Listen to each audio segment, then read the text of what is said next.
Aujourd'hui, j'aimerais vous parler de l'importance d'apprendre à discerner l'équilibre entre laisser des personnes parler dans notre vie et même rechercher est-ce que des personnes parlent dans notre vie et ne pas laisser pour autant tout le monde ou n'importe qui parler dans notre vie.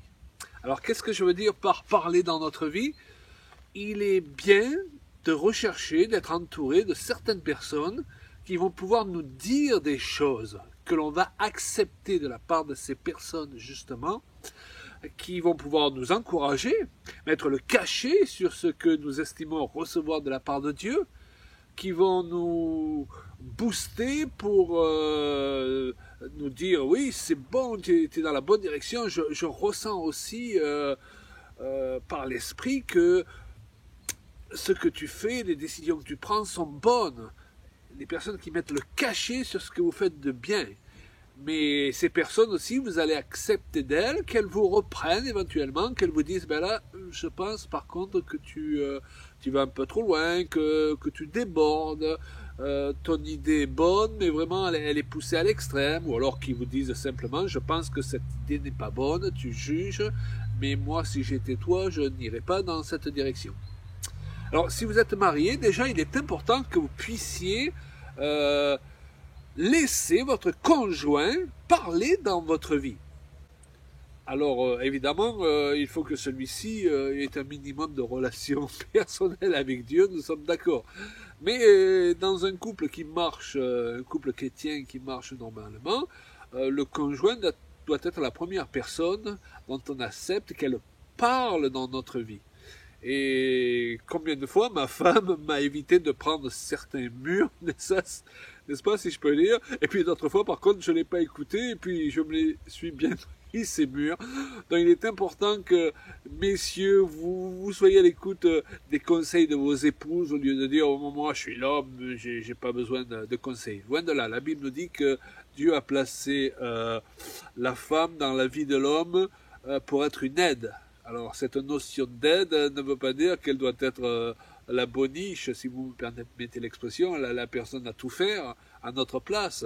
Non, ça veut dire tout simplement, d'une manière plus noble, que nous avons besoin d'aide et que cette personne qui est à nos côtés a été placée pour nous aider de la part de Dieu, nous secourir, nous conseiller.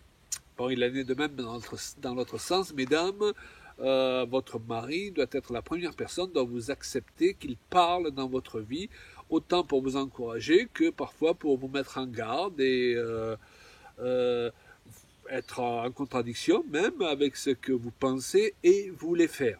Simplement, si nous sommes dans une bonne attitude, eh bien, nous allons tirer le meilleur autant des encouragements que nous recevons, du cachet que ces autres personnes placent dans notre vie, que des désaccords qu'ils peuvent avoir avec nous. Au lieu de mal prendre ces désaccords, eh bien, on va utiliser leur réflexion, leur partage pour se remettre en question, pour reanalyser et parfois trouver un équilibre dans les choses et les décisions que nous voulons prendre. Et pour que nous acceptions de toute façon de la part de certaines personnes qu'elles parlent dans notre vie, il y a un critère par excellence que je veux partager avec vous. Et ce critère, c'est que la vie de ces personnes, comment je peux dire, tienne la route. Que la vie même de ces personnes soit une démonstration qu'ils sont bien à l'écoute du Saint-Esprit. Lorsque des personnes veulent vous conseiller dans un domaine particulier de votre vie, alors que dans ce domaine-là, elles sont elles-mêmes dans l'échec, il y a quelque chose qui ne va pas. Ce n'est certainement pas leur place à ces personnes, il y en a trop aujourd'hui qui veulent parler dans la vie des autres alors qu'ils vivent l'échec dans le domaine dans lequel ils veulent parler dans la vie des autres. Trop de personnes parfois veulent vous conseiller au niveau des finances alors qu'eux ils sont dans les dettes. Il y a quelque chose qui ne va pas. Ils veulent vous conseiller vis-à-vis de votre couple et puis leur propre couple ne fonctionne pas. Et combien de pasteurs malheureusement sont dans cette situation? Vous allez les trouver dans leur bureau pour leur confier vos problèmes de couple, pour avoir de bons conseils, mais en réalité eux-mêmes ne s'entendent pas avec leur conjoint, n'arrivent pas à résoudre les conflits qu'ils ont avec leur propre conjoint. Alors non, ils ne sont pas du tout à leur place pour pouvoir vous conseiller et parler dans votre vie. Donc le critère par excellence pour accepter que certaines personnes parlent dans notre vie, c'est de voir que la sagesse de Dieu est active et les conduit dans les verts pâturages, si je peux dire, dans leur propre vie. Alors là, oui, ils sont en état de pouvoir vous conseiller parce que ils ont fait une démonstration par leur propre vie de ce qu'ils sont capables d'entendre la voix de Dieu pour les diriger et de manifester la sagesse de Dieu dans leur vie personnelle et dans la vie de ceux qui les entourent. Ensuite, vous devez réaliser que ce n'est pas aux personnes de décider qu'elles vont parler dans votre vie. Parfois, vous avez des gens qui disent « Ah, Dieu m'a montré que je dois parler dans ta vie, je dois te conseiller. » Et c'est pas à toi de décider que tu vas parler dans ma vie. C'est à moi de reconnaître qui est capable, avec qui je suis suffisamment en confiance, qui a un témoignage suffisamment pesant, qui tient la route pour que j'accepte qu'il parle dans ma vie. Donc c'est vous qui choisissez qui doit parler dans votre vie. Ce ne sont pas les gens qui s'autoproclament prophètes dans votre vie ou même tout simplement conseillers. Mon Dieu, combien cela est important. Ne laissez pas n'importe qui parler dans votre vie parce que les paroles, nous l'avons vu dans d'autres vidéos flash, ont un pouvoir. Les paroles ont un pouvoir.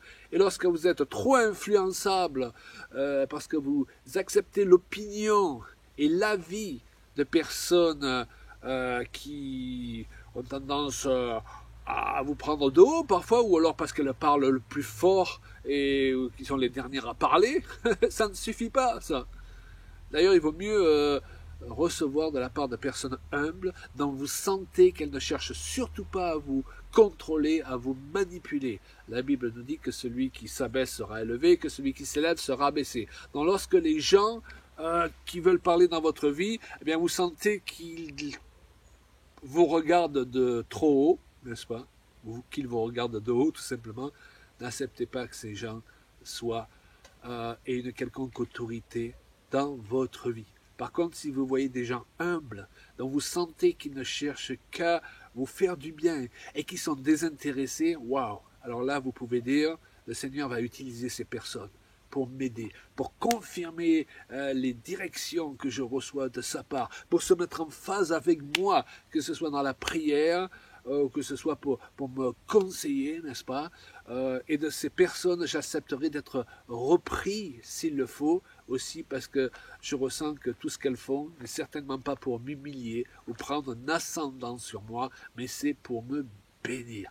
Et combien aujourd'hui, où toutes sortes de voix se font entendre dans l'Église, sur les réseaux sociaux, et je parle de chrétiens, je parle de pasteurs, et ça part dans tous les sens, et ça crée plus de confusion qu'autre chose. Combien aujourd'hui, plus que jamais, nous devons savoir en qui nous pouvons placer notre confiance et qui nous acceptons de choisir qu'il va parler dans notre vie. Alléluia.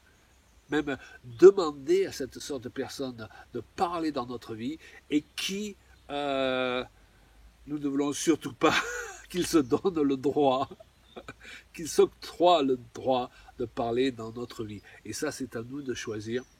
Et je vous encourage dans ces temps vraiment à ce que votre oui soit oui, votre non soit non, et que vous sachiez où vous allez et avec qui vous y allez. Que le Seigneur vous bénisse.